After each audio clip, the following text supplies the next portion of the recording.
लेकिन तो बिना जी लोग ऐसा मत समझिए रोहन गुप्ता जी वो कह रहे हैं कि भाई आप पहले एश्योरेंस दे दीजिए, वो एफसीआरए पे चर्चा कर लेंगे, वो पहले एश्योरेंस दे दीजिए कि भाई गृह मंत्री पहले दिल्ली में छात्रों पे हुए लाठीचार्ज है ना, इन तमाम मुद्दों पर वो बोलेंगे, पैलेट गन के इस्तेमाल, इन तमाम मुद्दों पे बोलेंगे, उसके बाद बिल लेकर आए। वापस मैं बोल रहा हूँ, नड्डा जी से बात हुई, नड्डा जी ने कल कहा, रिजिजू जी ने कहा कि हम चर्चा को तैयार है, गृह मंत्री भी तैयार है। आप क्यों भाग रहे हो भाई साहब? आइए ना, 0 आवर है आपके पास, चर्चा करिए, आप अपने मुद्दे लेके आइए। अगर मुझे पिना जी, अगर किसी के भी मुद्दे में दम होगा तो संसद के पटल से दूर क्यों भागेगा? सिंपल सवाल है। 1 दिन हो, 2 दिन हो, 3 दिन हो, आप क्यों दूर भाग रहे हैं? आप देश की जनता को आप बता रहे हैं कि हम हमारे मुद्दों में सीरियस नहीं है, हम सिर्फ राजनीति कर रहे हैं। अनुराग जी चर्चा के लिए राजी हैं और आप चर्चा नहीं करेंगे तो ये मैसेज कैसे जाएगा कि गलती इनकी है? अब तो आप गलत लगने लग गए ना, समझा दीजिए दर्शकों को। देखिए, मैं तो बस एक ही लाइन बोलूंगा, सत्ता में बैठे हैं, देखिए मैं तो एक ही लाइन बोलूंगा, सत्ता में बैठे हैं तो सदन चलाने का हुनर भी दिखाइए। हर बार विपक्ष के माथे अपनी नाकामी मत थोपिए।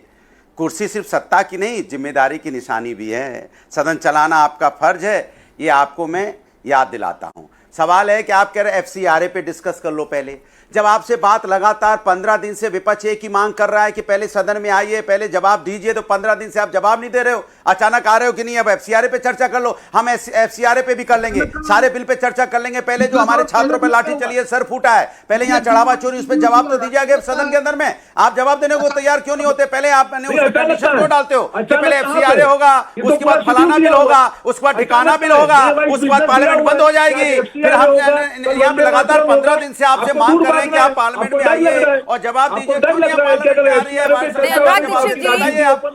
आपको लग रहा है कि गृह मंत्री जब बोलेंगे फैक्ट्स एंड फिगर्स के साथ और इतिहास के पन्ने टटोले जाएंगे तो आप लोग मुश्किल में फंस जाएंगे, और इसीलिए भाई ये तो यही नैरेटिव गढ़ रहे हैं ना कि आप लोग डर रहे हैं, भाग रहे हैं। सुनिए ना भाई, आपने कहा इस्तीफा दे दो, इस्तीफा हो गया, सुन तो लीजिए एक मिनट, इस्तीफा दे दो, इस्तीफा हो गया।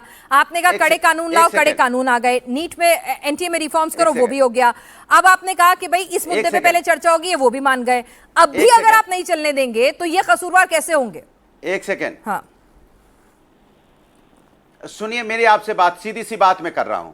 कानून तो 2024 में ही बना था, उसी को संशोधित किया इन्होंने। ऐसा कुछ नहीं कि अभी नया कानून लेके आए, तब भी इन्होंने बहुत हुंकार भरी थी, क्या पर्चा लीक नहीं होगा, कानून बन गया 2024 में, हुंकार भरी थी ना। अच्छा मुझे बताइए कि ये गलत अब कैसे है? ये देर आए ये मान लिया, आपके पर भ्रष्टाचारी कैसे गलत डिलीवरी सिस्टम में। दूसरी बात, जब इनसे बात साफ साफ विपक्ष रोज कह रहा है, रोज प्रदर्शन कर रहा है कि चढ़ावा चोरी पे और बच्चों पे जो अन्याय हुआ, पैलेट गन चलाने का आदेश किसने दिया, AK-47 कैसे चली है, इस पे आपकी सरकार जवाब दे। तो आप क्या कह रहे हैं? ये सुनिए मेरी बात सुनिए ना, अरे बात सुनिए। तो ये क्या कह रहे हैं, एफसीआरए पे पहले आइए चर्चा कीजिए। अरे अभी तो क्या आपके पैनल में अभी इन्होंने बोला, रोहन गुप्ता जी ने, जब साफ बात हो रही है कि आपको बच्चों के ऊपर में बोलना है, पैलेट गन पे बोलना है, AK-47 बोलना है, चढ़ावा पे बोलना है, बोलिए आप आके। अरे किरण रिजिजू जी, जेपी नड्डा जी कह रहे हैं कि हम चर्चा के लिए तैयार हैं। उन्होंने कब कहा कि खाली हम इसी मुद्दे पे चर्चा के लिए तैयार हैं? वो कह रहे हैं ना चर्चा के लिए तैयार हैं। उन्होंने कहा कि अमित शाह जी बोलेंगे। कहां तैयार? अभी एफसीआरए बता रहे हैं ये। नहीं वो बोल रहे हैं तैयार हैं, वो कह रहे हैं सब जवाब देंगे, पर आप बैठे रहिएगा। सामने आइए पहले एफसीआर सुन लीजिए ना, नहीं घुमाइए मत बात को।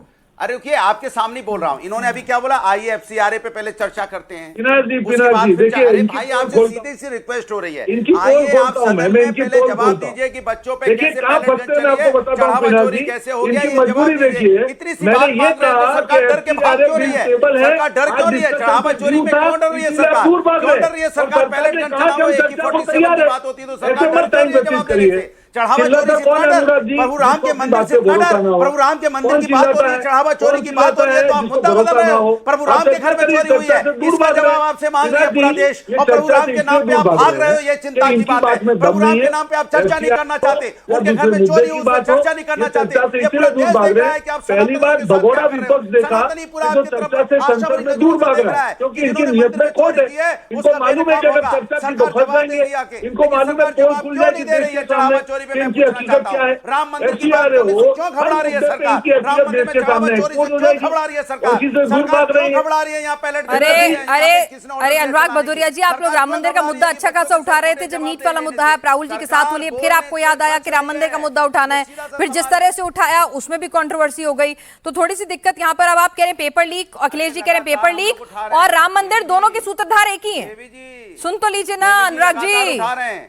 अनुराग जी आप कह रहे नहीं, हम हैं लगातार उठा रहे हैं। नहीं नहीं, किसने अरे रोका नहीं आपको? देवी सुन तो जी, लीजिए, एक मिनट सुन लीजिए ना हम अनुराग जी, लगातार उठा रहे हैं। अनुराग जनाबा जी, चोरी का अनुराग मुद्दा जी शुरू से सुन उठ रहा लीजिए, है। बहुत प्रभु अच्छी राम बात के यहाँ है, बहुत चोरी हुई बधाई और की कह रहे बात मुद्दा है। उठा रहे हैं। ये मुद्दा क्या नहीं मेरे करूं मैं? लिए, ये क्या पहले करूं? सुन लीजिए कान खोल के, ये मेरी आस्था का विषय है। आपके लिए मुद्दा होगा, मेरी आस्था है। सुन लीजिए पहले कान खोल के। आपके लिए मुद्दा हो सकता है। वो आस्था कंडीशंस के साथ आती है कि अखिलेश जी तब जाएंगे जब उनका केदार मंदिर पूरा हो जाएगा, उससे पहले मैं जाऊंगा नहीं। मेरी आस्था का विषय है। जब कहा जाए कि कहीं भी ईंट रख दो और उसके उस पर मंदिर बनवा देते हैं, ये आस्था का विषय है। I am sure, I respect your Aastha.